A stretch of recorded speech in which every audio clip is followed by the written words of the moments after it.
Okay, so have you all got the announcement about like the rescheduling for Professor Kim's guest speak session, right? Okay, so we're gonna we moved the guest speaker session to next Tuesday.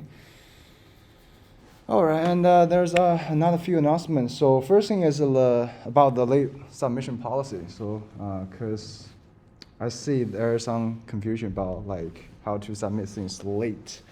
And so we did some change. So first thing is you no longer need any request. So don't push anything to your GitHub after the deadline. Okay, so if you do push anything, so you're gonna be automatically considered as a late submission, and the late penalty gonna be calculated based on the timestamp of your last commit.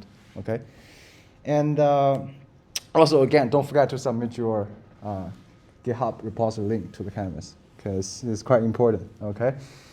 And it was actually worth 10 points for each assignment. So submit that before the original deadline, even if you want to do, late submission.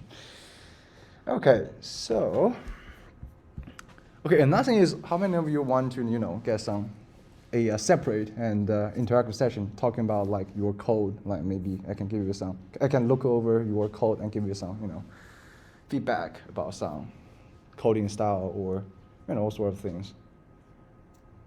If you do want one, I can make a sheet maybe by tonight. I can send an announcement about that. Anyway, let's talk about today's topic. So first thing is the computed variable again. And today we're gonna see how we define a gettable and settable computed variable. So all the computed variable you've seen so far is a read-only computed variable, meaning you can only read it from there, okay? You cannot assign anything to that variable.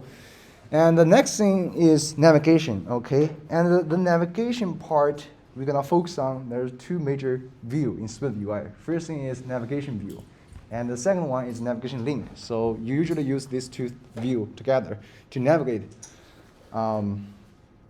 navigate between different views. And the next thing is the animation. Okay, there are two major types of animation. First is implicit animation, and the second one is explicit animation. So I'm gonna talk about their difference, okay, later. And also, if we have time, we're gonna talk about view transition. If not, we're gonna push that to this Thursday. And yeah, let's just dive in. So first is the getter and setter for computed variable. And as I mentioned, so all computed variable you've seen so far are read-only. And by read-only, it means actually we implicitly somehow define the getter for that computed variable. And what I mean by getter essentially means the behavior we defined when you access that certain variable, the computed variable. So you can take a look at this one. So you have a class named as circle, okay, and it has a radius and parameter, and parameter. And in this case, the circle is just a stored variable, okay, but the parameter is a computed variable calculated based on the radius. Now let's take a look at this thing here. So essentially, when you define some computed variable like this, it's read-only, and you somehow implicitly define the getter for that computed variable. So this code is actually exactly the same as here. So as you can see, this is syntax you want to explicitly define a getter for this computed variable. So when you read the data from this variable, this computed variable, essentially you go through this line and calculate the value based on other values, okay? Now, let's take a look at the setter. So we can always explicitly define a setter for our computed variable. And the setter defines the behavior when you want to write to the value or like assign to the value, okay? Now you can take a look at the syntax, okay? The syntax is quite similar to the get. Okay, you just have another keyword like set.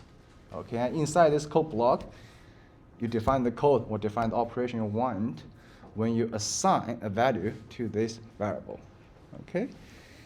Now,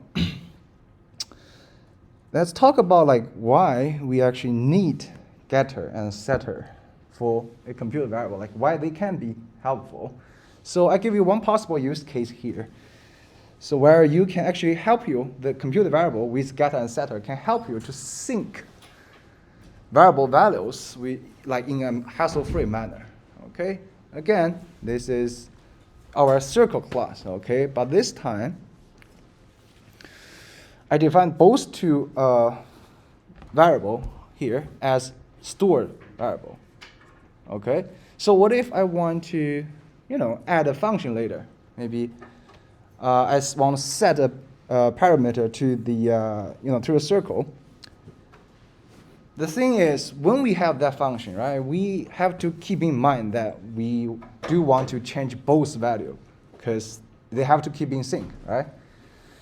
But the thing is, when you define like more and more functions where you want to constantly, change things, maybe change the radius, right? You have to keep both things in sync, and they can be a little bit overhead. Sometimes you just forget. So there's like we can use the computer variable with getter and setter to help us to trying to avoid that kind of overhead here. So for example, I can use setter here. So when I assign any new value, right, you're gonna call this function. Okay, call this function in this set code block, and it will calculate the radius and change the radius. Okay, so by doing that, whenever you actually want to add new function, you just change one variable. Okay, you don't need to pay much more attention about the radius because it just gets synced. Okay, and also you can see this new value here. So still recall from last time, maybe we talked about the property observer, and you have seen two property observer. First is well set, and next is this set, right? You already see this new value when you use the this set. So this is the value the Swift compiler create for you automatically. It means it represents the new value you want assigned to this variable. Okay, so you have this value for free, this variable for free. Okay, but of course you can define your own name for this value. You can use the syntax like that. Okay, so here you give the name you want to use. And during the compilation, you will just assign the new value to this variable. Okay, you can use this variable. Okay. Now, any question about this computer variable thing? And one more thing to mention is, so when we talk about the protocol, and you have the get and set specifier, and that get and the set is different than these two things you see here, okay? And also when we talk about the protocol, we mentioned one thing is when we only specify a property inside a protocol to be only gettable, right? In that case, set to be settable. In that case, you cannot use a read-only computer variable. But in this case, this computer variable, it can get value from that. Okay, you can also set value to that. Okay, so this is a different computer variable. Now let's take a look at the navigation. Okay, let's jump back to our Xcode here. Okay, let me actually resume this thing. Here we go. Okay. So actually, what is the navigation view? So this is the reference app we are building right now.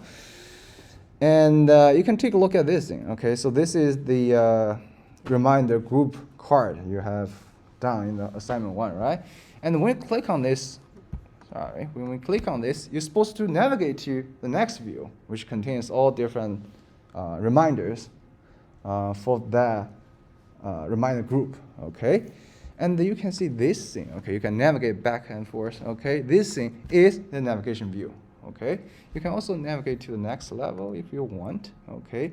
You can even see we can go back to the previous page. And this is navigation view. And how we actually get this view, it's quite simple, okay? Again, let's go back to our content view and take a look at this scroll view here. So this is our main view for our app, okay? So we're gonna use a new view named as navigation view. Just simply, wrap around the scroll view. Again, take a look at this thing. Actually, let me run this. You can see you can scroll here, okay? But you can see there is some ugly, reserved space above. So this is the space reserved for the navigation view.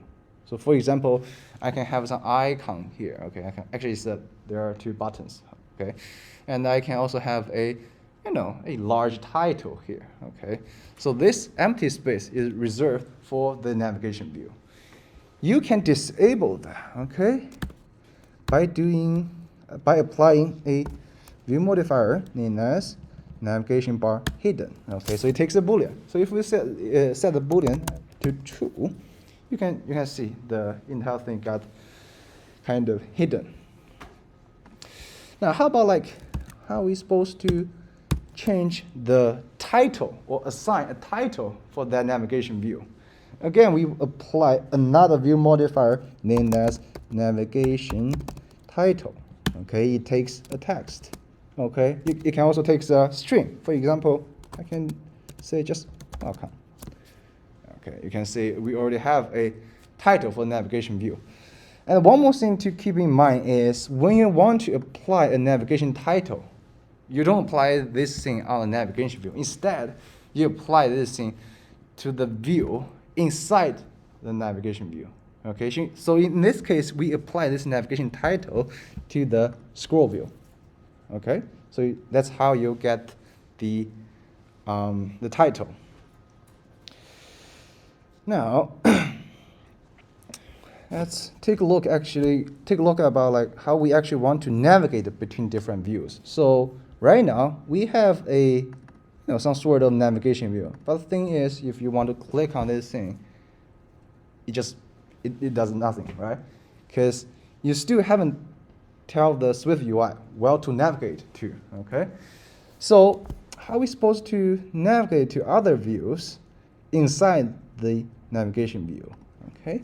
We're gonna use another view named as navigation link. So let's take a look. Okay, so first actually we're gonna look at this thing, okay? So this is the group card view. So they are individual group card view, okay? And when I click on this card view, I want to navigate to someone else, okay? So we're gonna use a thing called navigation link. There you go.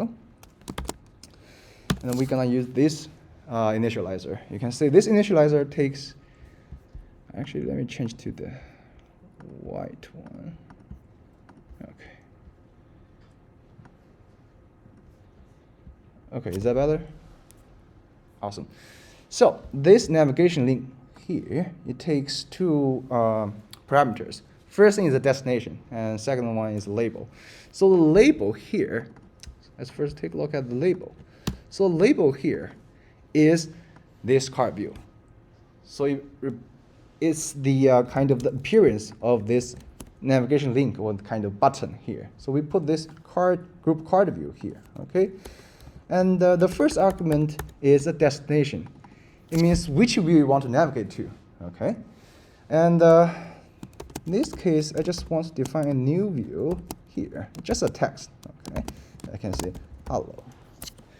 Okay, in this case, let's try to run this thing again, okay? You can see all this thing turns blue because it's like automatic. When you apply a navigation link, the Swift UI are gonna automatically apply a button style on that, okay? You can revert that, by explicitly apply a button style.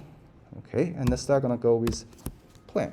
Okay, so you can revert all this bluish effect on the navigation link. Now let's try to click on this thing. Now you can actually see all these things becomes like clickable. Okay, you can click on this thing. You will navigate to another view, which is the text we define here. Okay, and in this case, actually, when you have other like Swift UI view in a separate file, you can just declare your view here. Okay. Now, how about like maybe we want a navigation title for this view. So when we go into a detail view about this reminder group, right? We want a name, and in this case, we can again apply the navigation title here. Okay, so in this case, I just gonna use the name. Okay, actually, I'm gonna just use the name. Okay. Let me take a look at this thing. Yep. So again, when you click on this thing, should restart this. Click on this thing. You can see it changed to the name of this reminder group. Okay, because this name here is the reminder group we loop over. Okay, that's how you apply a navigation title. Is that clear? Okay. Now, let's take a look at how we're supposed to add the button, on the navigation. For example, here, I have a button here. We can create our, open up our inspiration view. And we also have this icon here to give our like temperature thing. So how are we supposed to add both to icon or button? Okay. Now, let's go back to our navigation. Actually, it's not navigation view. Take a look at the school view here. So the view inside the navigation view. Okay, we can apply one thing named as Toolbar. Okay, so it used to be called as navigation bar item, I believe, but Apple actually changed the naming to the Toolbar. The reason is when you're on the iPad and you use the virtual keyboard, you will have some toolbar on the above the virtual keyboard, and this is kind of convenient way to help you to navigate. Actually, not navigate, to access some special button on the navigation view. Now let's take a look at this thing. So inside this toolbar, it takes another view, right? It can take a thing named as toolbar item. Okay, and let's take a look at the initializer for the toolbar item. So it takes two arguments. First thing is the placement, and the second thing is another view. Okay, another view to display. And for the placement, you can go with navigation leading or navigation trailing. So by doing navigation bar leading, essentially in the context of English language, okay, just put that thing at the top top left corner, okay? So in this case, let's put something here. So we're gonna put the content here. Let me see, actually, I have this thing. So essentially I just put a icon, okay, just a random icon here. So you can see there's a share button, okay? You can also, again, add another toolbar item, and this time we're gonna place it as trailing, okay? Just put something else. Okay, that's another button here, okay? Just a random icon. So that's how you put things on the very top of the navigation view, okay? Now, let me see. Is that all clear for the navigation view stuff? Okay, and one more thing I need to mention is when you define a navigation view here, okay? Actually, let's first find and minimize this thing. Okay, so this is a navigation view, okay? So this is curly bracket to define the body of the navigation view. So on the navigation view, you may want to apply one thing named as navigation view style. Okay, you can see there are two styles. So first is stack, and second is columns here. Okay, and you want to be explicit about that. So when I plan for this course, so Apple has a bug about this thing. So on iPhone, on iOS, by default, all navigation view is a stacked manner, okay? And on iPad, you can define it to be a stack or columns. But when I plan all this thing, there is some bug here, and when you don't be explicit about this thing, you will get some weird animation here. I'm not quite sure whether they have fixed this thing, but just put that here, okay? So you essentially just explicitly tell the navigation view to be a stack, okay? Behave like a stack. So for the columns, when you're on the iPad, you usually can see kind of a master view on the left, and there's some detail view on the right, and this is a column style, okay? Now let's get to the next topic, which is the animation. Okay, so there are two different types of an animation. First is implicit animation, and second one is explicit animation. So let's first take a look at the implicit animation. Okay, so both type of animation actually is quite simple to implement. So for the implicit one, it's just simply a view modifier named as animation. Okay, and let me show you how to do this thing.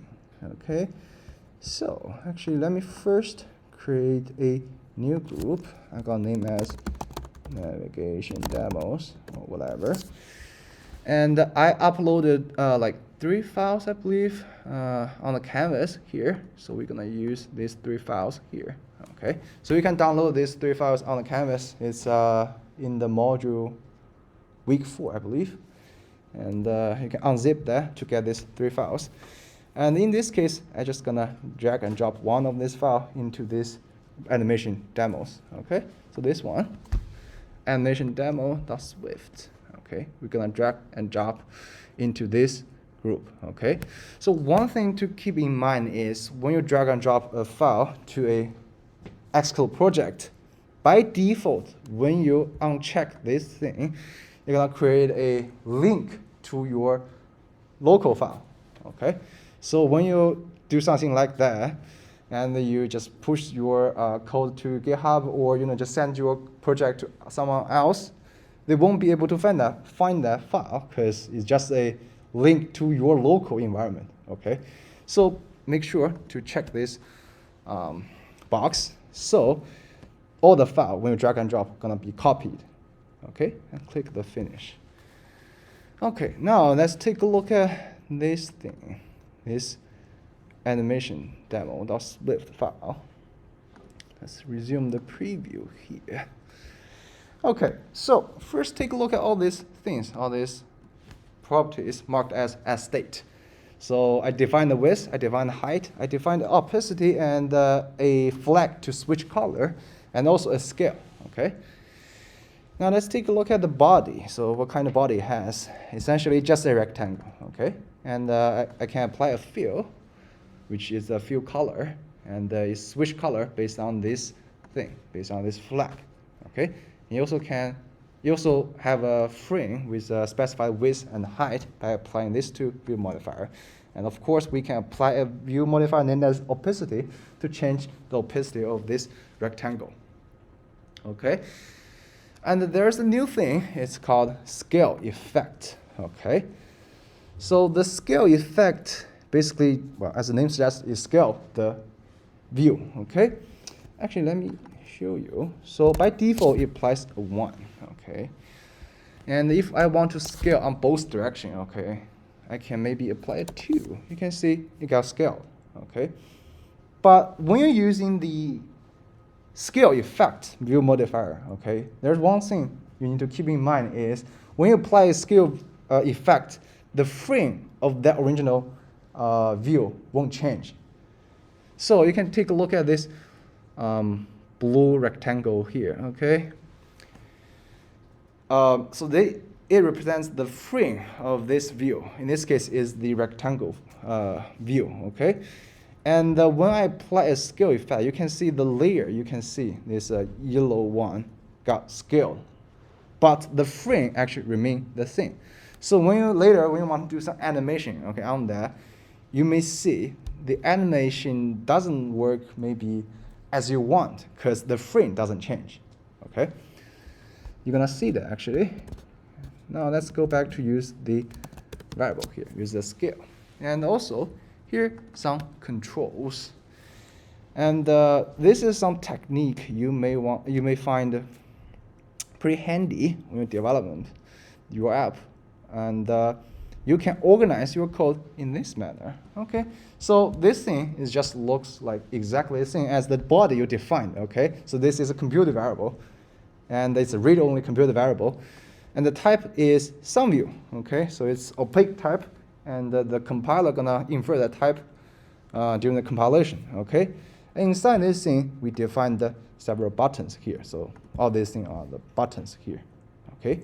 And when you call this or using or reuse this code block, you can just say controls. Okay, so this is a view. Just use another view. Okay. Now, let's first take a look at this thing. Okay, so all this button, I just simply change around all these properties. So, like for example, I change width, I'm gonna increase to 300 if it's not, or go back to 150. Okay. All these things are quite similar, okay? Actually, let's first take a look at all these buttons, like what kind of behavior it creates. So for example, I click on change width. You can see the width of this rectangle changed, right? I can also change the height, of course. I can change the opacity and the color, right? And also the scale, okay? So this is, now when we change the scale, you can see all this button doesn't actually get pushed down. So the reason is, as I mentioned before, the frame, when you apply a scale effect, the frame of the original view doesn't change at all. So just change the kind of the graphic layer you see, okay? But when you change the height, in this case, we essentially change the frame, okay? You can see all this button get pushed down because the frame changed, okay? Now, let's try to apply some animation, okay? So for example, maybe we want to animate the change of the width. Okay, how are we supposed to do that? We apply a animation view modifier on the rectangle, okay? And the animation view modifier takes two things. First thing is the animation you want to apply, and it's defined in the animation class. Okay, and got several choice, and for this one, we're gonna just go with default. Okay, and also we can get rid of this animation thing because it's type inferred. Okay. Now for the value, it means what kind of value change you want me to observe on. Okay. In this case, I'm gonna let you observe the change of the width. Okay. So the width is the variable I define here, okay? So by applying this thing, I essentially say, well, when this variable, when the width changes, okay, I want you to animate the rectangle, okay? But like the timing of how you animate this thing is a default one, and the default one is a linear, okay? The default is linear, and I believe the duration is 1, or I'm not quite sure, but it's linear animation, okay? So this animation here defines the timing of how you animate things, okay? But all this intermediate state of this view gonna be calculated by SwiftUI automatically. You don't have to manage all these states. So that's just that easy, okay? Now let's take a look at this thing. Now we want to change the width. You can see we have the animation, okay? So that's simple, okay? Now, maybe we want to apply another animation, okay? And this time we're gonna go with a linear, okay? With a specified duration. So in this case, we want to apply a linear animation, and the duration is 2 seconds. Okay, on the value height. Okay. Now let's go back to the view and take a look at this thing. Okay, let's say change height. You can see it takes 2 seconds for the rectangle to animate its height. But one thing you may notice is, well, the rectangle get animated, right? But all this control here, well, it's just, jump around, okay? So why is that? Because we apply animation on the rectangle, right? But we don't have animation on the controls, okay? How are we supposed to fix that? It's simple. Just apply the thing on the controls. Okay, now let's take another look. Now change height. You can see all these things animated together. Okay, now let's change back. Of course, you can also apply some animation, like maybe let's try this one, interpolating spring. And it takes 2 arguments. I'm not quite sure all these arguments, how they work together, because I'm not expert on the animation stuff. But you can just, just try around, tweak this number. This time, just go with 10. And for the damping, I'm going to go with, for the stiffness, I'm going to go with 100. And for damping, I'm going to go with 10. Okay? And the value we want to observe is the scale. Okay. So the interpolating spring essentially create a bouncy effect. And let's see how that kind of effect it creates. So let's click on the scale. Is that visible to you guys? It kind of bouncy around, okay? So that's the interpolating spring, the animation you want to use, okay? Now let's give another try on the maybe other values. For example, we can definitely animate opacity, okay? Now we're gonna go with linear. Actually, linear is the default one. So we're going to animate the opacity and observe on that value. Okay. So you can change the color. Give me a second. Change the opacity actually. Change the opacity, and you can see you got animated. Okay. Of course, you can apply another animation view modifier with default on the color. So it's, let me see. Actually, it's a switch color. So switch color is a flag, it's a Boolean, okay? And the Boolean is used inside this view modifier, okay? So you can see when it's true, I'm gonna use red. When it's false, I'm gonna use color yellow, okay? And when you apply animation on that, on the rectangle, okay? And we switch or change this switch color variable, and the Swift UI or the view or the rectangle view gonna observe that change, okay? And you will say, okay, you want to animate this thing, and you want to animate from red to yellow or from yellow to red, okay? So let's do the thing, okay? Change the color. You can see it got animated, okay? So one thing you need to know is in Swift UI, for like the majority part of native control, you can just animate this control like without any extra thing. You just apply animation view modifier, okay? But it doesn't mean you can automatically animate anything, okay? So if you want to learn more about like how to customize your animation, you have to know another thing. It's called animatable data, I believe. But we're not going to cover this in this class. So maybe I'm going to put this thing in this week's optional materials. Okay. Now this is the implicit animation, okay?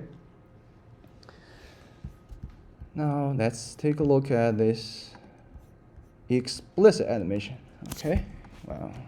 So the explicit animation, again, is very simple. It's just another function call, okay? So the function call is by using a with animation, okay? Now let's take a look at how we actually use this thing, okay?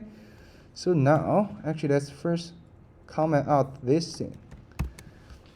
we comment out the implicit animation for the animating the width. Okay, we don't need this thing here because we want to apply an explicit animation here. So how we do that? Now let's go to this button we define here. Okay, so this is a button we use to change the width of the rectangle, and this is the function we define. So like when we click on the button, we just change the value back and forth. Okay. Now this time I want to be explicit. So let me show you what does that mean to be explicit. Okay. So for example, I'm going to use the if else here. So if the width, okay, is already equals to 300, okay, in this case I'm just gonna simply set the width to 150, okay, else. So by doing that, so if the width already is 300, okay, I'm just gonna shrink that, okay, there's no animation at all, okay. But what if it's like it's already 150 and I want to animate it to be grow, like animate the growing process, and we can do this with this thing. It's named as with animation, okay. And you can take a look at this one. So this with animation takes a closure, okay. So you put the code you want to animate inside this with animation. So for example, I want to change the width. Let me see, back to 300. Okay. Now, so this is how you apply explicit animation. Okay. So with explicit animation, you can have some extra logic checking here. So you may do some special things. Okay. You want to be explicit. Okay. Let's take a look at this thing. Okay. Again, we're gonna change the width. So this time, you can see when we actually grow the width, it got animated. Okay. But let's give another try. We want to shrink this thing. You can see just shrink, okay, because there's no animation anymore. Now we can, again, just like the dot animation view modifier we see before, we can define the timing for this animation, okay, by giving another argument to this view with animation, okay. It also takes a animation, okay. You can say default, okay. Maybe we can try something else, like, well, let's try into this thing, like the interpolating string here, okay. So it also can take a animation. We need a parenthesis here. There we go. Now let's take a look at this thing, okay. So you have a specified animation, which is interpolating string. Okay, that's how you apply this with animation to do explicit animation. Okay, is that all clear? Awesome. Now let's take a look at another thing here. Okay, so this time we're not grab this thing. This progress ring view. Okay, now let's grab this thing to our view folder here. Again, we're gonna copy this item. Okay, now let's take a look at this progress ring. Resume the preview. Okay, so this progress ring we are modifying right now is actually this ring. You can see here, okay? So when you finish one step, the ring just grows, okay? And it represents the progress you have done so far, okay?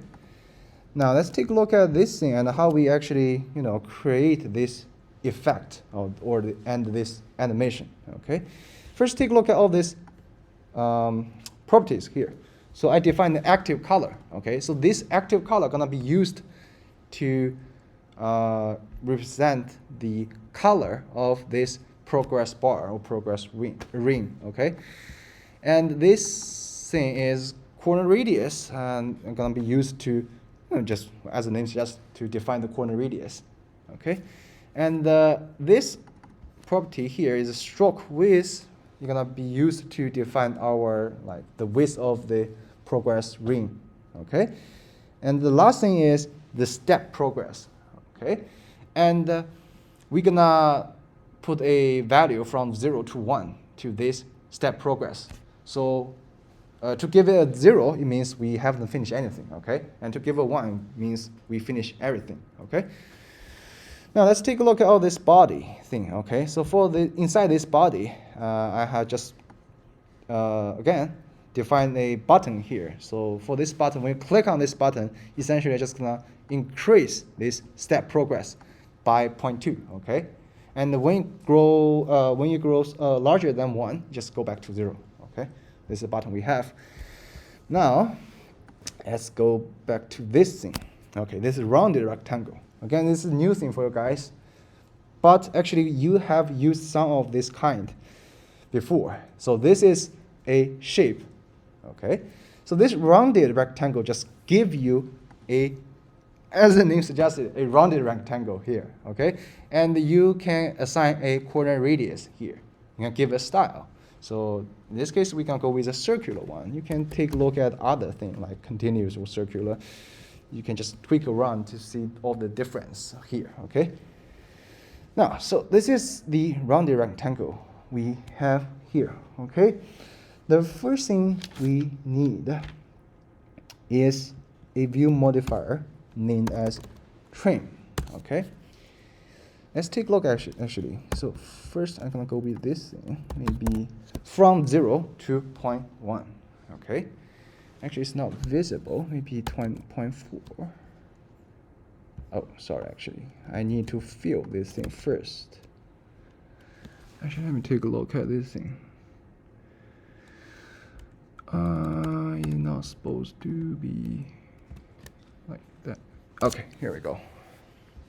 So you can see all this difference. Maybe we want to do with 0.1. You can see it feels part of that, okay? Maybe to 0.2 and 0.3, 0.5, it feels the half of this rounded rectangle. If I go 0.8, you can see it goes, it feels more, okay? If I go 1, you just kind of feel the entire space, okay? Now, let's apply another thing, because we just want a kind of ring style. We don't want, entire space to be filled with some color.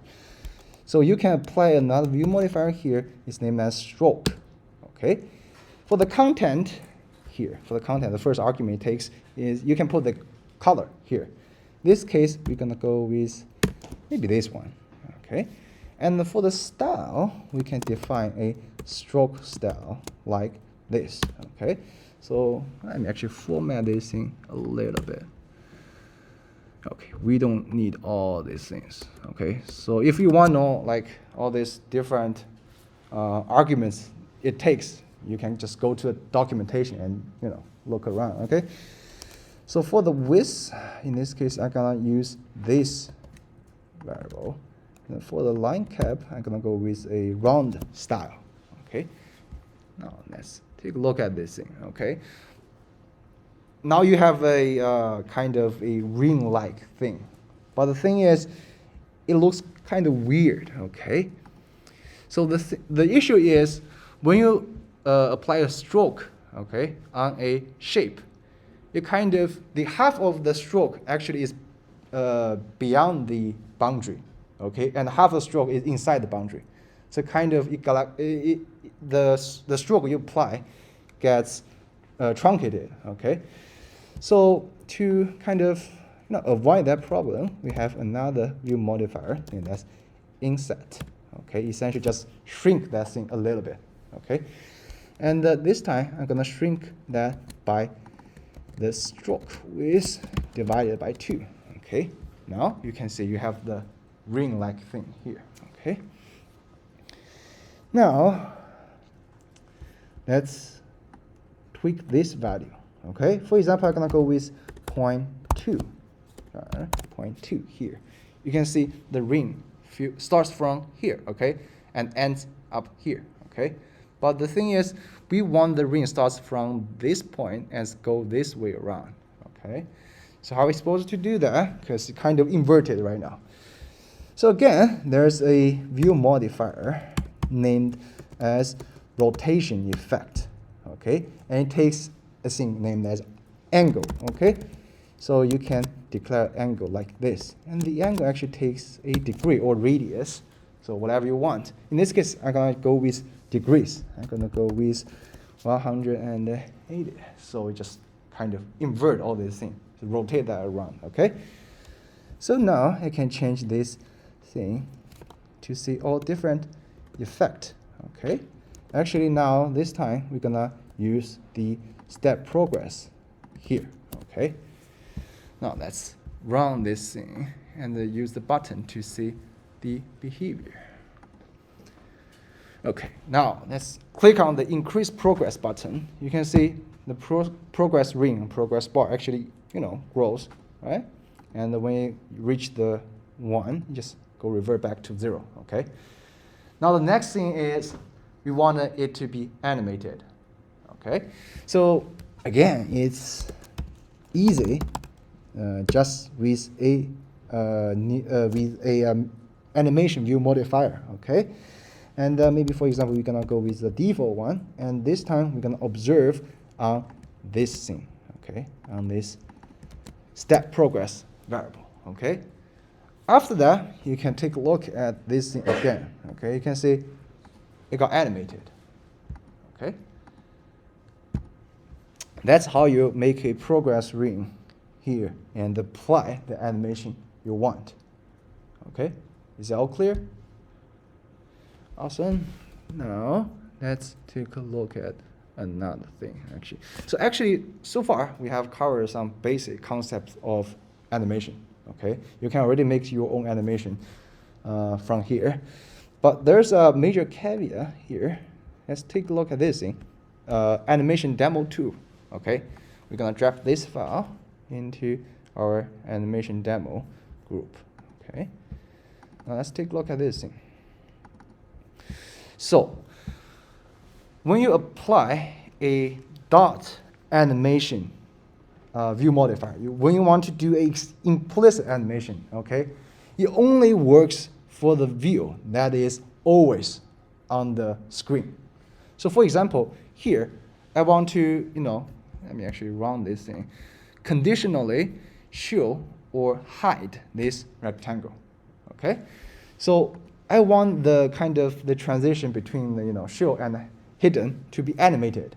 So maybe you want to do apply animation here. Maybe I say default and observe the it's show rectangle. Okay, so this flag here is used to show this rectangle or not. Okay, maybe you want to do something like that.